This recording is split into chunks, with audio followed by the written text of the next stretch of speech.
మహాశివరాత్రి సందర్భంగా కరీంనగర్ పట్టణంలో పాత బచ్చార గౌరీశంకర్ ఆలయంలో మంత్రి పొన్నం ప్రభాకర్ స్వామివారిని దర్శించుకునే ప్రత్యేక పూజలు చేశారు. అనంతరం కరీంనగర్ శ్రీ రాజరాజేశ్వరి అమ్మవారి ఆలయంలో అమ్మవారిని దర్శించుకున్నారు. ఆ తర్వాత మహాశివరాత్రి సందర్భంగా మానకొండూరు ఎమ్మెల్యే కవ్వంపల్లి సత్యనారాయణతో కలిసి మృత్యుంజయ మహాదేవాలయం ఎల్ఎండి కాలనీ స్వామివారిని కూడా దర్శించుకున్నారు. ఈ సందర్భంగా మంత్రి మాట్లాడుతూ మహాశివరాత్రి సందర్భంగా తెలంగాణ ప్రజలందరికీ శుభాకాంక్షలు తెలియజేశారు.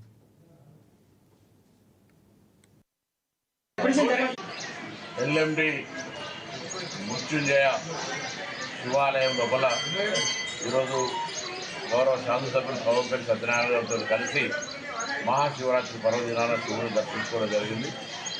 సర్వే జన సుఖనభో అందరూ కూడా సుఖ సంతోషాలతో ఉండి సమృద్ధిగా వర్షాలు పడి వాడి పంటలతోటి వ్యవస్థ అంతా బాగుండాలని, ప్రభుత్వం తీసుకుంటున్న ప్రజా సంక్షేమ కార్యక్రమాలను ప్రజల దగ్గర చేరేదాకా ప్రభుత్వానికి కూడా అండగా బలంగా ఉండాలని, తప్పకుండా ఆ శివుడి ఆశీర్వచనం లేని శ్రీమైన కదలదనే శివుని ఆజ్ఞ లేదనే విధంగా ఉన్నటువంటి ఈ శివుడి యొక్క శక్తిని తప్పకుండా మా అందరిపై ఉంచి చల్లంగా చూడాలని ఆ భగవంతుని ప్రార్థించుకుంటూ అందరికీ కరీంనగర్ ఉమ్మడి జిల్లా కావచ్చు తెలంగాణ ప్రజలందరూ కూడా మహాశివరాత్రిని పురస్కరించుకొని శుభాకాంక్షలు తెలియజేస్తున్నాం. తెలంగాణ ప్రభుత్వం పక్షాన